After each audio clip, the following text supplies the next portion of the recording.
Hello, my friends, and welcome tonight. I'm Glenn Rossen, and it's Sunday night, August 22nd, 2021. I welcome you, and I thank you for joining me. Now, let me begin right off the bat, because I know this audience is not bashful about saying what they see. Yes, I'm wearing braces for the first time in my more than 60 years.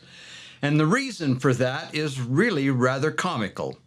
I'm getting old, and my teeth are wearing out, and they're starting to shatter, and by multiple opinions, the consensus was if I didn't put braces on my teeth, all my teeth were going to shatter and fall out. Well, I'm not so sure about this. You know, when the old horse's teeth get worn down, the old ranch hand and the horse go out for a drive, and only one of them comes back. Maybe that's what we ought to do here. I'm not sure. Either way, I feel like I have a mouthful of peanut butter, but I'm going to try to talk anyway. So there you go. Now we don't have to worry about, hey, what's wrong with his mouth? Well, now you know what's wrong with my mouth. Anyway, moving on. Thank you to all of you who joined us for the Knowing Joseph seminar a few days ago, last Saturday, or a week ago last Saturday. It was a great success. In fact, so successful that we plan on doing it again. I'm grateful to all those of you, Dennis and I are grateful to all of you who came last time or who watched it virtually. And we're planning on doing it again with a few new talks on October 23rd at the Dixie Center in St. George. Some new talks, not all, but some new talks in a new location, St. George, October 23rd, that's a Saturday, from about 9 to 3. So if you're interested in going, we'd love to have you. And the next thing I wanted to say was a thank you to all of you this week that I've met. It's been an interesting week. Just a very quick report. Saturday, we were at the Knowing Joseph seminar. Then Monday, at Education Week, speaking in the Hinckley Auditorium or Assembly Hall there, had a great time, met some wonderful people, great audiences, and had some good experiences with you. And then immediately came back and flew out on Thursday to Omaha and Council Bluffs, where I participated in a scholarly conference out there. They were scholars. I was just there for the ride. A conference of the 175th anniversary celebration, celebrating three things: the statehood of Iowa, the founding of Council Bluffs by the Latter-day Saints in 1846, and the Latter-day Saint crossing of Iowa in 1846. I got to meet some wonderful, wonderful people and had a great time there. And my profound respect goes out to those scholars and presenters who were there and taught me so much. Oh, what a wonderful experience it was to be there, both to those who were participants and those who were the presenters. So I just got home this morning, just in time for church. And here I am. If I look like I'm as frazzled as a burnt boot, that's why. It's been a busy week. Now, one of the things we talked about at length there was the Mormon Battalion. And the reason for that is the Mormon Battalion was called and volunteered out of western Iowa and left the Latter-day Saints there and on the Missouri River on the Iowa side and began their march down to Santa Fe and on into California as part of the Mexican War in 1846. The whole Mormon Battalion March is a little-known event in church history, yet it was of huge import then, and if you understand the implications, even now. Brigham Young once referred to the men of the battalion as the salvation of this church. Here's one story from that march. I shared it in the conference when we were there, and I thought I would do it again here to get all the facts in and details that I couldn't share in the conference. December the 11th, 1846, along the San Pedro River in southeastern Arizona, the men of the Mormon Battalion continued their grueling march for California. They had come down through Iowa, they had and down into Kansas Territory, from there to Santa Fe, across New Mexico, and now we're crossing into southeastern Arizona. As they came along the San Pedro River, wild longhorn cattle roamed the hills above them. They'd been abandoned and left there by Mexican ranchers who had been driven off by Apaches some time before. It is reported by Daniel Tyler of the battalion, and there are conflicting reports, that the men startled a herd of these wild longhorns that came toward them. Some scattered from the hills, but some of the bulls charged right at them, and the men began to open fire into the bulls. Pandemonium broke loose. Dozens, not quite 100, but they describe dozens of raging longhorn bulls stampeded down out of the hills and charged through the battalion camp, goring mules, overturning wagons. The men ran in every direction, dodging the bulls and shooting as they went. Other men ran for cover. Some climbed up short trees or just dropped to the ground and let the bulls run over them. One private, Amos Cox, was hooked by the horn of one bull in the thigh, right where it joins the torso, and thrown 10 feet over the head of the bull and down the length of the bull's body. Sergeant Albert Smith was trampled by a bull and had 3 ribs broken. Another man was severely bruised when a bull charged him and the horns passed on either side of his body. One diary reported the bulls as daring and savage as tigers, unquote. Another man was being chased and suddenly just dropped to the ground, and the bull leaped right over him. Now, the exciting part of the whole story is Colonel Philip St. George Cook, the commander of the battalion, was, according to one diary, mounted on a white mule and watching the fray from nearby, when all of a sudden a black bull about 100 yards away charged at Colonel Cook. Standing near the colonel was Corporal Lafayette McCullers Frost. Colonel Cook recorded the following, quote, "I was very near Corporal Frost when an immense coal-black bull came charging upon us. 100 yards distant, Frost aimed his musket, a flintlock, very deliberately, and only fired when the beast was within 6 paces. It fell headlong, almost at our feet," Cook said, end of quote. Well, of course, Colonel Cook was relieved and impressed. He commended Frost as, quote, "one of the bravest men he ever saw." But he also said he wanted no further proofs of his courage, end of quote. Well, in a detailed memoriam of the event, the ranking general authority on the march, Levi Hancock, composed a poem, part of which reads as follows. "The colonel and his staff were there, mounted and witnessing the war. A bull 100 yards away eyed Colonel Cook as easy prey. But Corporal Frost stood bravely by and watched the bull with steady eye. The brute approached near and more near, but Frost betrayed no sign of fear. The colonel ordered him to run. Unmoved he stood with loaded gun. The bull came up with daring tread. When near his feet, Frost shot him dead." End of quote. Well, that story, recorded by multiple witnesses, is true. And interestingly enough, it would be one of the only battles the battalion would have, and the man who went down in legend, as it were, representing the bravery of all the men of the battalion, was Corporal Lafayette McCullers Frost. But the part of the story that no one knows is that Corporal Frost would never live to return to his family, to his parents.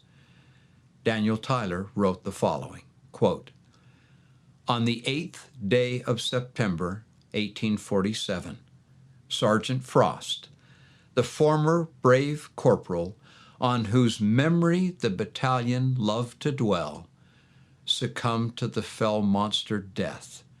No eulogy on his character is needed.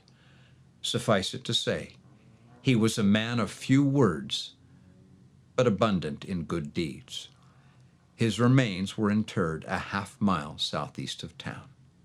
End of quote. That story has always inspired my imagination.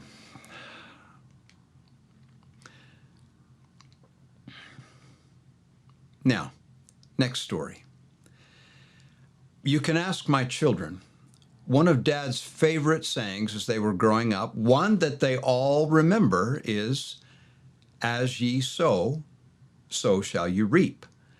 The Apostle Paul once said, "Whatsoever a man soweth, that shall he also reap. For he that soweth to his flesh shall of the flesh reap corruption.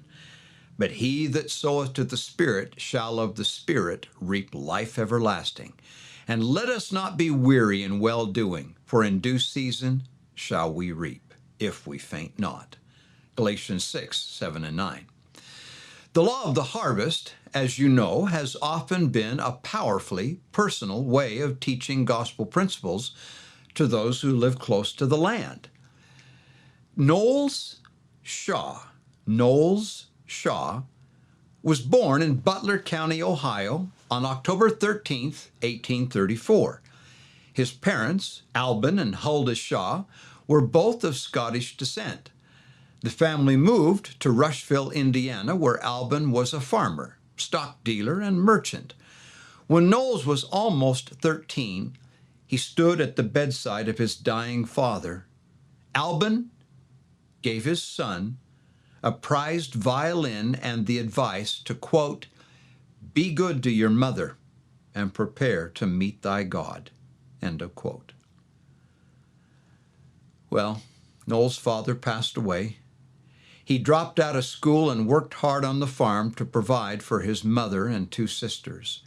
He was a quick learner and acquired many skills through careful observation. One neighbor said that Knowles Shaw's head was like a tar bucket, for everything that touched it stuck to it. I think that's a rather colorful way to say he had something of a photographic memory. Alban would have been proud of his son's effort to care for the family. However, the second part of his father's advice, to be a God-fearing Christian, well, Knowles totally ignored that. Knowles worked diligently to learn to play the violin, which his father had given him. In fact, he gained a measure of fame in the area because of his musical skill.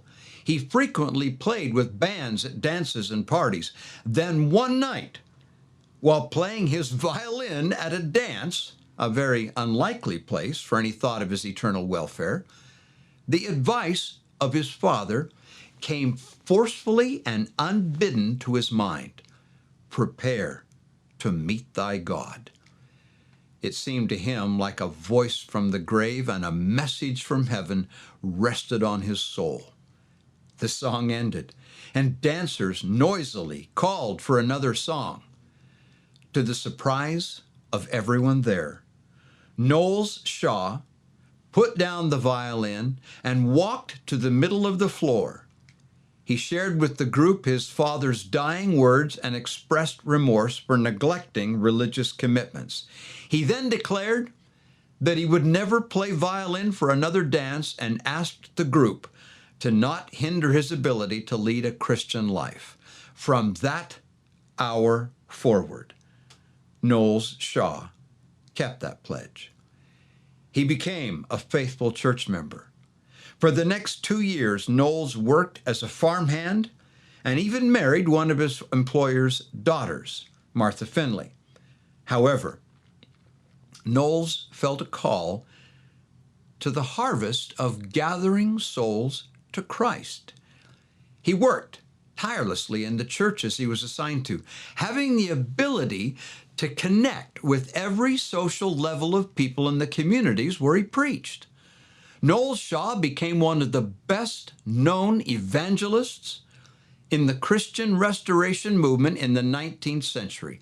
At 6 feet 3 inches tall, he was an imposing presence, a force to be reckoned with. And because he was an exceptional singer, he was often called the singing evangelist, integrating hymns into his sermons as part of his message. He was credited with writing over 40 songs, which he often sang in revivals. It seemed fitting. It seems fitting now that we consider for the farmer turned evangelist that the title of one of his final songs, and perhaps most famous, written in 1874 and dedicated to the memory of a fellow preacher, began like this: sowing in the morning, sowing seeds of kindness, sowing in the noontide and the dewy eve, waiting for the harvest and the time of reaping, we shall come rejoicing, bringing in the sheaves. The refrain: bringing in the sheaves, bringing in the sheaves, we shall come rejoicing, bringing in the sheaves. Not long after that song was written, in May of 1878, Shaw left his wife and family at his home in Columbus, Mississippi, to participate in a month of gospel meetings in Dallas, Texas. On that journey, while riding the train, he was talking to a fellow minister, a Methodist minister, Mr. Mallory, when a broken rail caused the train to jump the track. The train car in which they were riding flipped 3 times before landing in some standing water 40 feet below the tracks. According to the minister, Mallory, Shaw had saved his life by pushing him out of harm's way. 27 people on that train were injured. There was only one death: the singing evangelist, Knowles Shaw. The final verse of Shaw's hymn seems a fitting tribute to the young farmer violinist who committed his life to bringing souls to Christ. He wrote, "Going forth with weeping, sowing for the Master. Though the loss sustained our spirit often grieves, when our weeping's over, he will welcome. We shall come rejoicing, bringing in the sheaves."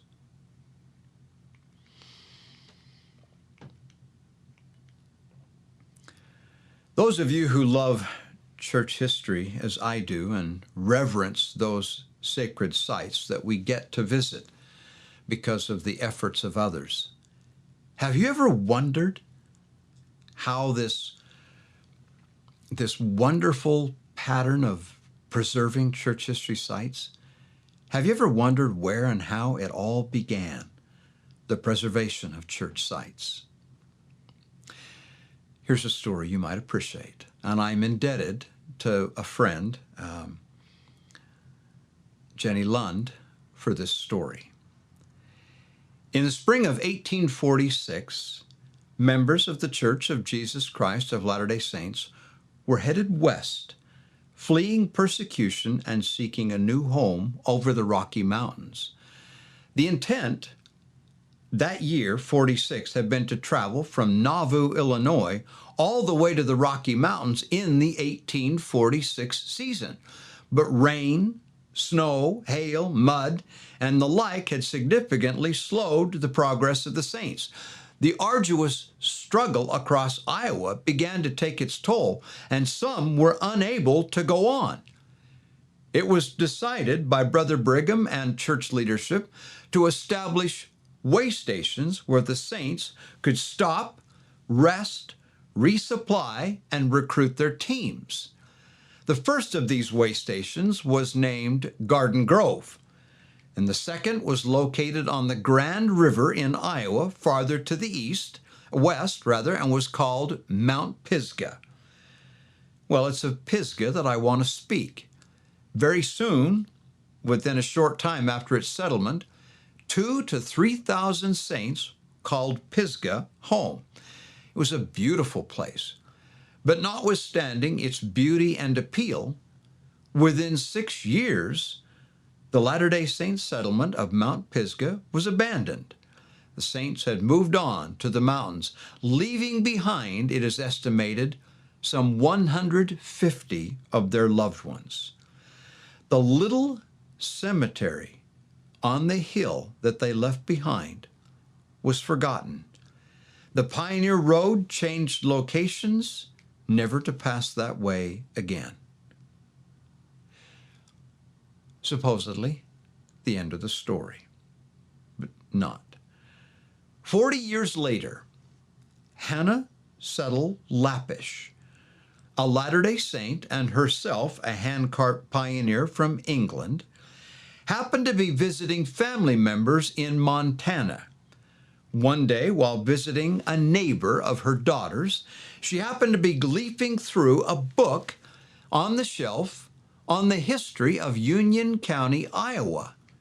As she did, she caught at a glance a reference to Mount Pisgah, a name she recognized from church history. She was astonished to learn that the neighbor's widowed mother and brother, who lived in Iowa, owned the land on which the Mount Pisgah Cemetery was located. Now, although Sister Lappish, who had come to America in 1860, had never been to Mount Pisgah, she felt that others might have an interest in it. So, at Hannah's suggestion, the owners of the land in Iowa reached out to then church president John Taylor, asking whether they might wish to in some way mark the place. President Taylor asked Oliver Boardman Huntington, whose father was Pisgah's first branch president in 1846 and is buried there, if Oliver would inquire of the other descendants of those buried there if there was an interest in marking the site. Quote, "The desire to remember and honor their loved ones was strong." End of quote. Accordingly, the land was purchased May 3rd, 1886, and efforts then went forth to erect a monument to the saints interred there. That monument was dedicated in 1882, 42 years after the first burial at Mount Pisgah. It stands today as a tribute, not only to those buried there, but also to the faith and sacrifice of those who passed through there. Today, the marble obelisk at Mount Pisgah may not be the most visited of Latter-day Saint church history sites, but it was the first to be marked and remembered. For you see, as Jenny Lund phrased it, it would be another 2 decades before church leaders again turned their attention to the acquisition of sites important to church history. Places like Joseph Smith's birthplace in Vermont, the Sacred Grove in New York, and Carthage Jail in Illinois would be acquired in the coming decades. But it all began with this little pioneer cemetery on a windswept hill on the prairie of Iowa. Jenny, thank you. I've said this many times, and I share this next story because it will be in the book that we are presently writing. I've said it before, I say it again. We live in the presence of heaven, angels, and they are watching and involved in our lives and very much concerned that we succeed. Francis Clement Nickle, or Clem, as he was called, grew up deeply religious. At the age of 18, Clem became the superintendent of the Sunday school and the leader of the weekly youth prayer meeting in his Protestant denomination. Under his leadership, both prospered. Then, one night after prayer meeting, the youth were gathered outside the church. Some of them began to sing a party song, "Skip to Maloo." You know the song. But unfortunately, the minister overheard and was deeply offended. Clem was called in and raked over the coals. He was dismissed as superintendent of the Sunday school, and the youth prayer meetings were discontinued. And it was not over yet. One day, a group of boys were gathered together listening to Clem play the harmonica. Suddenly, one of them jumped up and started dancing a jig. Someone saw this, and Clem was ratted out and called in before the elders of the church and excommunicated because he had played for a dance. Incidentally, he offered the invocation at the very meeting in which he was excommunicated. Well, then one day, after all that, many years later, 2 Mormon elders came into the community where Clem lived. The family history says, quote, Clem had been brought up where the Mormons were considered more as a band of outlaws than as a church. The missionaries, however, seemed so clean and fine, so in earnest that he took them in and listened to their message, believing, no doubt, the record says, that he might enlighten them and rescue them from a belief in pernicious doctrines. End of quote. Love this story. Later that night, when he returned home after listening to the elders, his wife, Nellie, asked, "How was the preaching?" To which Clem responded, "I've never heard so much truth in all my life. But it sounded hard to take at the last, for they said they knew Joseph Smith was a prophet of God." End quote. So, not decided, but deeply moved, Clem continued to study and listen. The message of the elders rang true, but still, he wasn't sure. One day he said, quote, "Nellie, I'm going to go see my mother. I know that she'll be happy to know the truth is really on the earth." End of quote. To this, Nellie heartily agreed. Well, Clem made the journey and told his mother, who was also devoutly religious and a seeker. "Mother," Clem said, "I've come to tell you something glorious and beautiful. I have found the true church of Jesus Christ, one that bears his name and teaches his doctrines. It even has the same organization that he had in his church." "Where is it, son? Tell me quick," she said. But as the conversation went on, and she heard the despised word Mormon, she broke down and cried bitterly. "Don't ever let the Mormons into your home again, Clem," she said. Well, her words shook Clem. And even though it rattled him, he and Nellie continued to investigate the church for many years. Finally, November 1914, after much study and prayer, Clem and Nellie were baptized.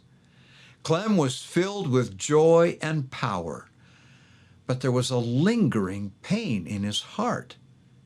How could it be that his mother, a woman so noble and righteous, could see no good in the church?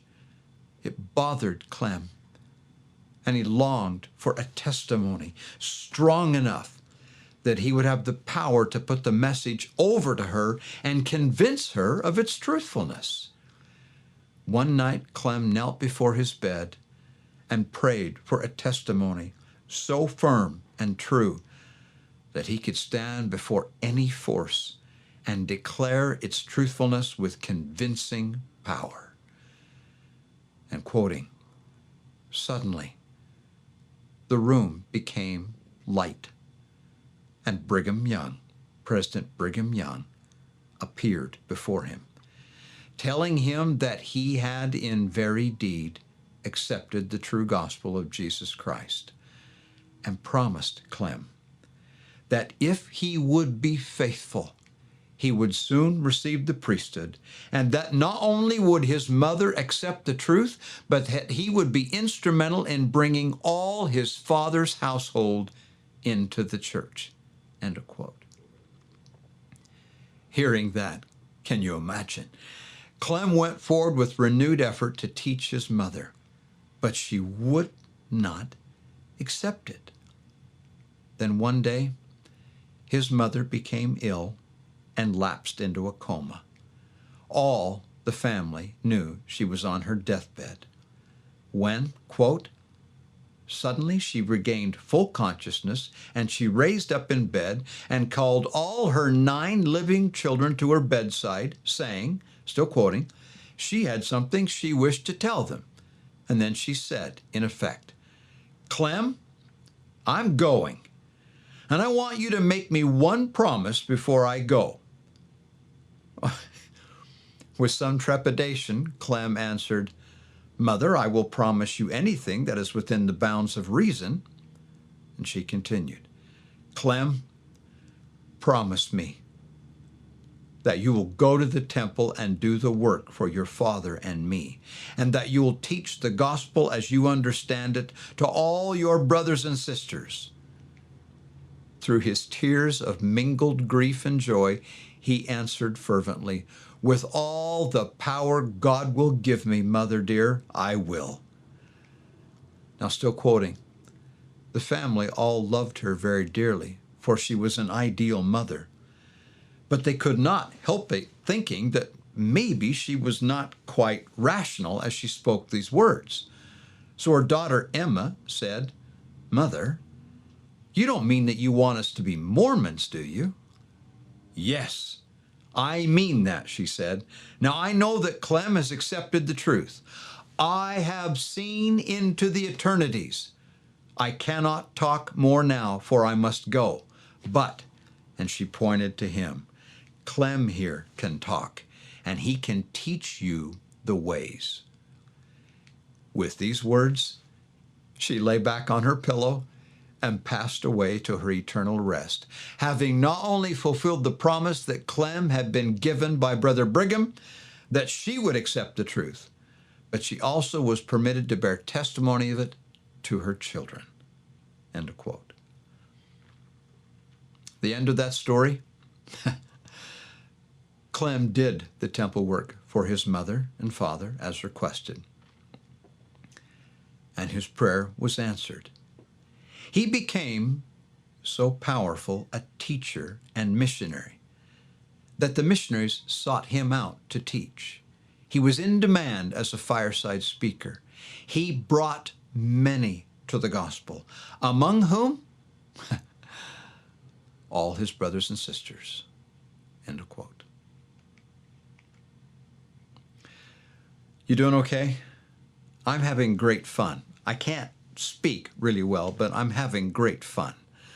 I just wanted to let you know that, in case you hadn't heard, the new 2021 book collection of stories has been mailed out, I think a week ago Saturday. And thank you to all those of you who supported that book and brought it forth. Now, if you're a VIP, you should have it.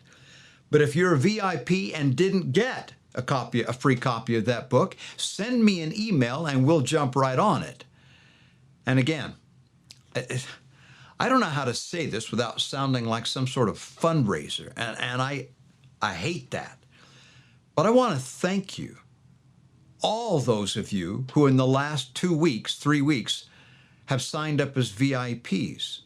I wish I could tell you or show you the effect for good that you are having, not on me, but the power that these stories are having on other people. It's not me, it's the stories and the work that you're doing to bring them forth. Thank you for your support, and thank you for sending in the stories. We couldn't do this without your help. These firesides wouldn't be here without you. So thank you. I also wanted to announce and let you know that there are still 3 more tours to Wyoming coming up in the middle of September and the middle of October. We may have to add a couple more because of the demand, but if you're interested in still going to Wyoming, go to the website and to glenrossenstories.com or send us an email and contact us. We'll add some more tours if we need to. It looks like we're going to have the time. Now, another thing too, since I just came from Iowa, spending time with President and Sister Bennett at the Winter Quarters Visitor Center, I wanted to remind all of you, in case you don't know this, you know that you can go on a virtual church history site without ever leaving your home. I hope Annie's awake and with us tonight, but I asked Annie to put a virtual tours link 3 times in there tonight, 3 times to put in that link. Now, I watched the sisters doing a virtual tour in Harmony, Pennsylvania. They literally get the camera, click you in on the link, and then walk you through the site and show you every crack and corner in detail and tell you the stories. It's the next best thing to being there. And if you haven't toured the Canesville Tabernacle and the Winter Quarters Visitor Center, you need to. It's a wonderful place. And no, President Bennett isn't paying me to say that. It's just because I was there and I wound up so tight I can't wait to go back. Okay, next story. I hope you're doing all right, because again, I'm having fun. This is one of the stories we talked about there in Iowa over the last 2 days. I'll set it up this way. Of all the stories in church history, this is one of the most meaningful to me personally. The Lord once said to Noah, remember this, "My spirit shall not always strive with man. Yet his day shall be 120 years, and if men do not repent, I will send in the floods upon them." Remember that? Now, that's a remarkable and telling statement. At one and the same moment, it's a stern warning, but it's also a source of comfort. The Lord gave them 120. The Lord gave them 120 years to get their act together. The scriptures say that the Lord and his Spirit will strive with us. The meaning of that? He does not give up on you that easily. May I illustrate? Oliver Cowdery was a man highly favored of the Lord. He was granted a vision of the Lord to know what the Book of Mormon was, that the Book of Mormon was true, even before he met Joseph Smith. He wrote nearly the entire Book of Mormon as it fell from the lips of the prophet. He received the lesser priesthood under the hand of John the Baptist and the greater priesthood from Peter, James, and John. He saw in vision the glories these 2 priesthoods would work down through the times. He was the first man baptized for the remission of sins in this dispensation and was the second elder of the church. He stood in the presence of the Lord Jesus Christ in the Kirtland Temple and with Joseph received the keys of the kingdom from Moses, Elias, and Elijah. But then in 1838, Oliver became angry with certain church leaders and with the way the church was being governed in temporal affairs. And he was angered because of what he considered the unjust behavior of certain officers. He was called before the High Council to answer a number of charges against him. On the basis of principle and pride, Oliver refused to appear and was subsequently, April 1838, excommunicated from the church. It's telling that at that critical moment, other men angry with the church, some apostates, some just the church's enemies, then, at that moment of most disgruntlement, approached Oliver and asked him candidly, "Now, tell us the truth. Did you really see the angel? Are those plates from God? Tell us the truth." To their surprise, Oliver affirmed that the testimony written in the Book of Mormon was true. Oliver may have been angry, but he was not an apostate. Indeed, Phineas Young, Brigham's brother and Oliver's brother-in-law, said of Oliver, "His heart is still with his old friends." For 10.5 years, Oliver was outside the church. He practiced law in Ohio as the church moved on and went west without him. He maintained favorable relations with friends in the church and strove, this is important, strove diligently to maintain a reputation worthy of what he had witnessed. He would let no one tarnish that reputation because it would reflect on his testimony of the Book of Mormon. As time progressed, Oliver's heart began to soften. He spoke in his correspondence of being the oldest member of the church and of returning to the church and going west. Finally, October 27th, 1848, Oliver and his family rode into a clearing near Canesville, Iowa, in the middle of a church meeting. Orson Hyde was speaking.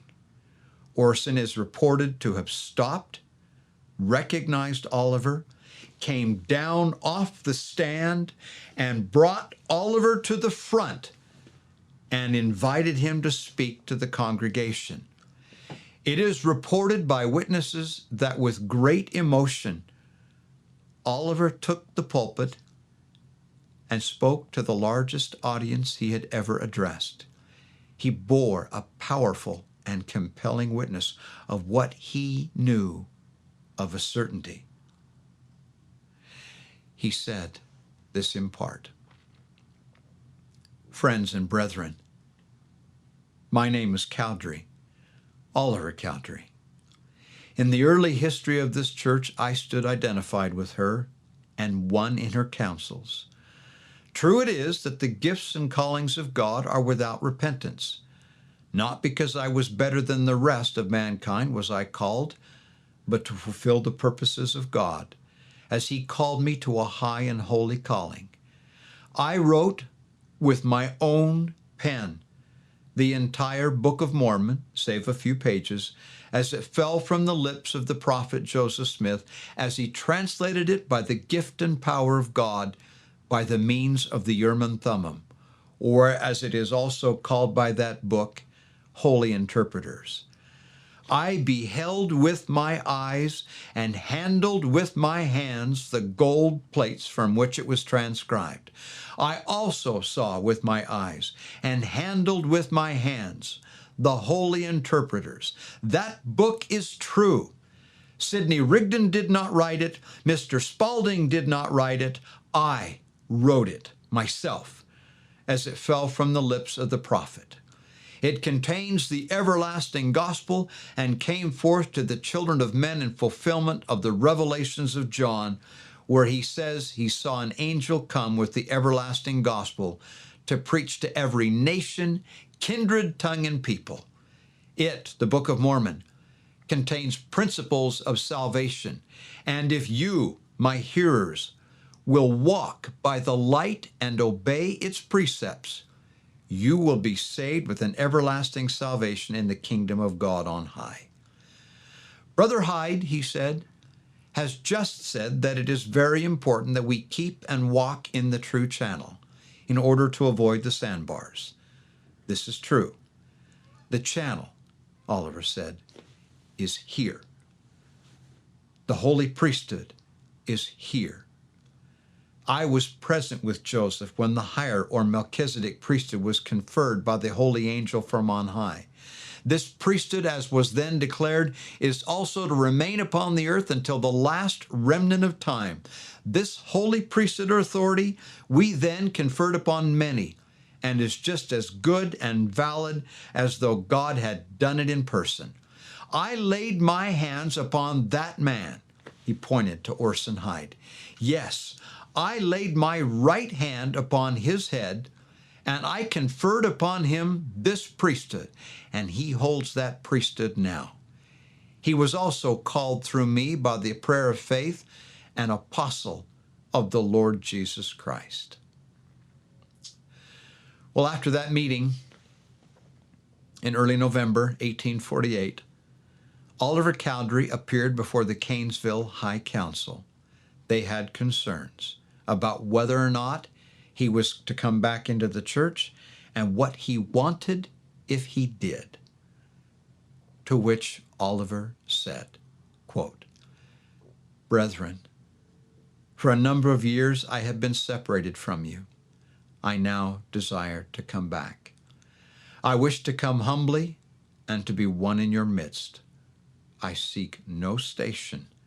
I only wish to be identified with you. I am out of the church. I am not a member of the church, but I wish to become a member of it. I wish to come in at the door. I know the door. I have not come here to seek precedence. I come humbly and throw myself upon the decisions of this body, knowing as I do that the decisions are right and should be obeyed."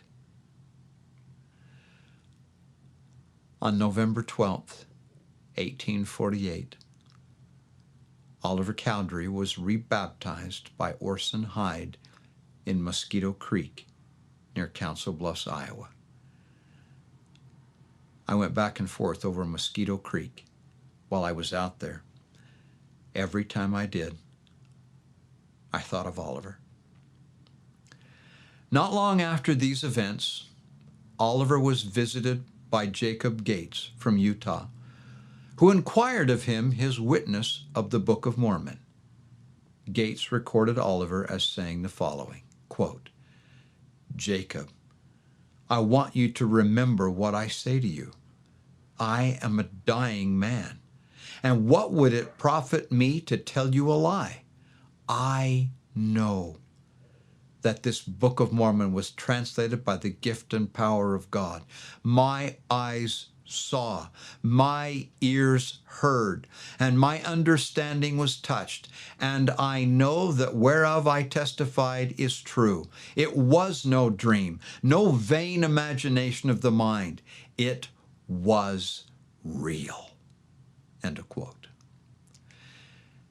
I've seen it recorded in the early days of the church that when Oliver Cowdery bore his testimony, the foundations of the house shook. Then sometime in 1849, Oliver became progressively ill. It started with a cold and got worse to the point where he was coughing up blood. Though his plans were to go to Salt Lake and join the saints, he was too ill and traveled instead to Richmond, Missouri, to be with his in-laws, the Whitmers. It was there in Richmond, Missouri, on March 3rd, 1850, David Whitmer described Oliver Cowdery's last moments.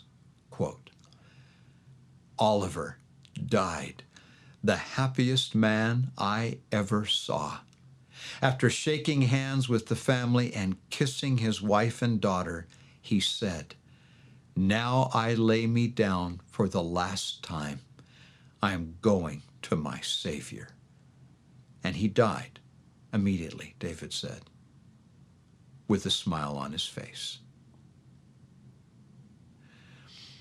My friends, I hope this story comforts you.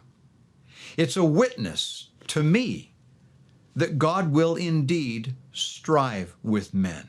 He does not give up on us easily, but rather is patient and works with us. Indeed, if we are willing, all the way to completion and perfection. Perhaps we should be just a little more patient with ourselves and forgiving. After all, He is.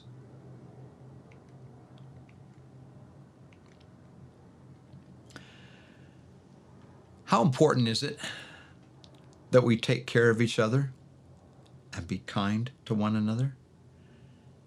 I believe it's very important.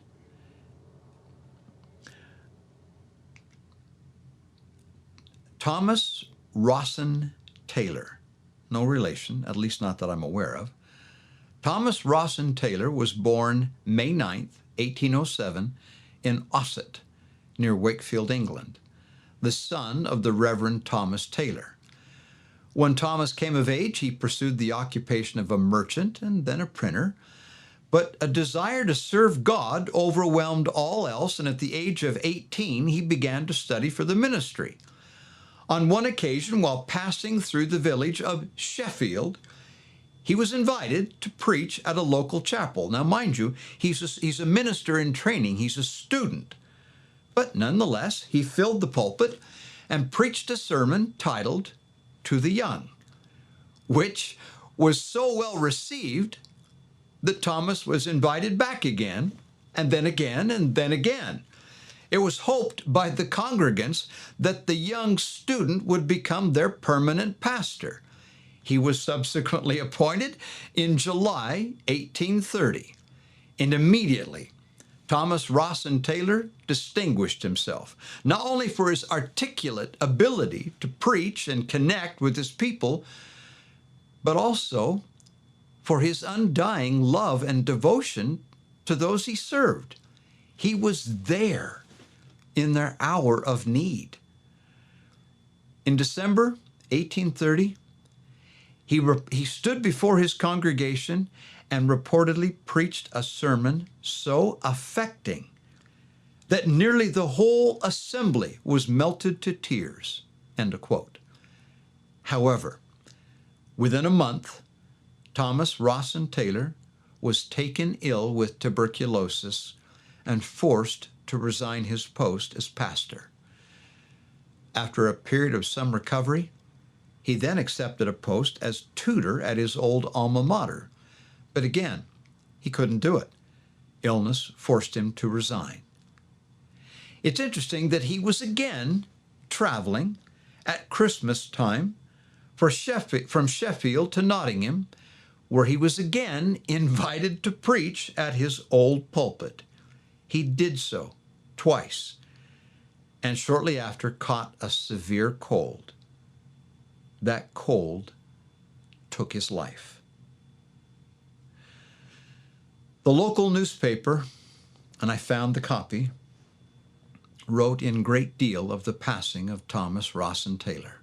Quote, "No minister ever loved his people more ardently or served them more faithfully than did he. And few ministers were more useful, whether seated in the cottages of the pious poor or in the houses of the wealthy and learned. He was equally welcome and entirely at home.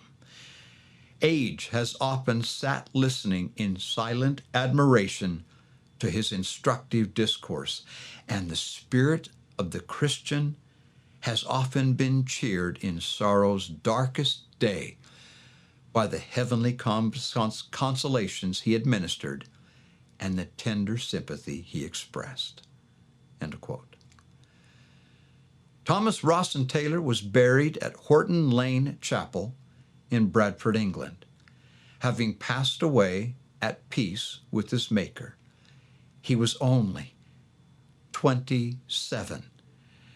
And yet, in that short time, he had learned this great truth: God is love. Perhaps I should also mention Thomas Rawson Taylor was also an accomplished poet who wrote out of the abundance of his heart many poems.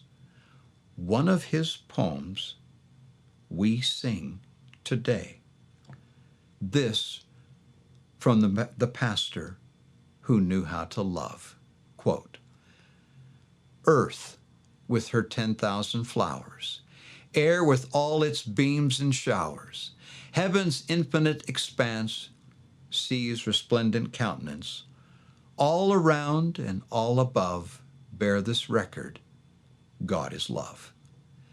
sounds among the vales and hills, in the woods and by the rills, of the breeze and of the bird, by the gentle murmur stirred. Sacred songs beneath, above, have one chorus: God is love. And so it goes on. God is love.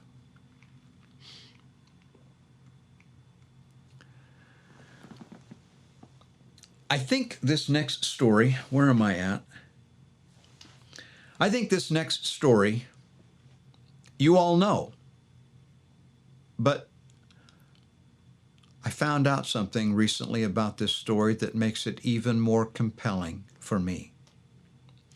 The title of this story, as it were, is Brothers. Margaret Kirkwood was born August the 9th, 1809 in Kilbarton, Scotland, and joined the Church of Jesus Christ of Latter-day Saints April 1st, 1840. By the time Margaret departed Scotland for America, Margaret had already buried her husband and 2 of her 6 children, both daughters. Margaret and her boys arrived in Iowa City June 26, 1856, and were organized into the Willie Handcart Company. Margaret, quote, sold most of her precious belongings to obtain money for her handcart and supplies, end of quote. As Margaret joined up and came across with the Willie Handcart Company, she did so with 4 sons: Robert, 22, Thomas, 19, James, 11, and Joseph, 4. Some years before, her second son, Thomas, had been injured on the streets of Glasgow and was unable to walk. So as the family came across the plains, he was pulled in the handcart by his mother, a frail, petite woman of only 5 feet in height, and by his older brother, Robert. When winter snows caught the Kirkwood family and the Willie Company along the Sweetwater River in Wyoming, it made an already heavy burden unbearable. Then came the ordeal of Rocky Ridge, October 23rd, 1856. The Willie Company was forced, for their own survival, to march 15 miles up and over that awful and exposed summit in the face of a terrible winter storm.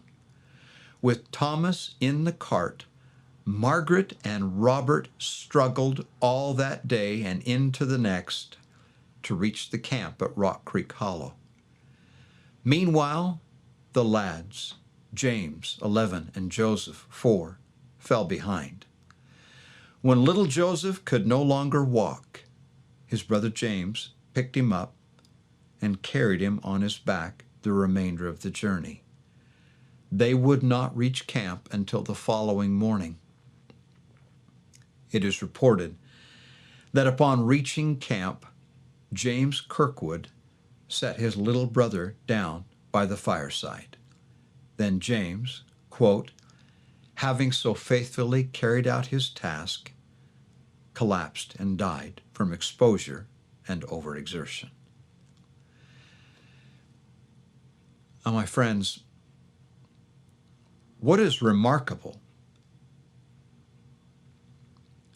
is that devotion of 2 older brothers who would labor so long and hard to carry their younger brothers. One would live, Thomas, but only for 2 more years, while the other brother would not, James. But they live on in cherished pioneer remembrance.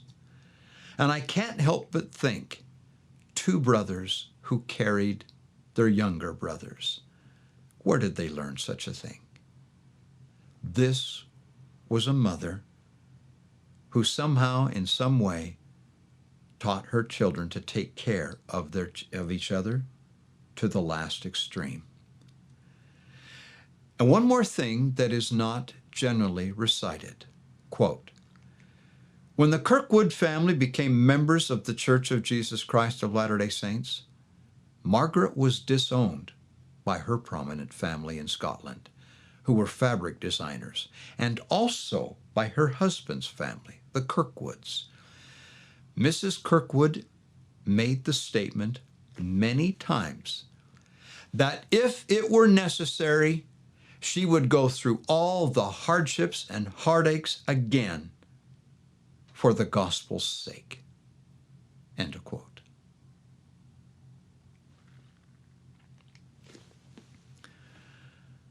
I just want you to know, God is watching over us. We are not alone. Someone said in the conference, I believe it was Elder LeGrand Curtis who said it. If not from him, at least he said it was the power that affected me. There are those who study our history and lose faith because of it. And Elder Curtis said, and I loved the way he said it, and for those who have lost faith because of church history, they have not studied it enough. And to that, I give my witness. This history is evidence of the signs, wonders, and miracles of Almighty God among this people. I hope you have a great week and that the Spirit of the Lord is with you throughout and a prayer in your heart. Good night and God bless.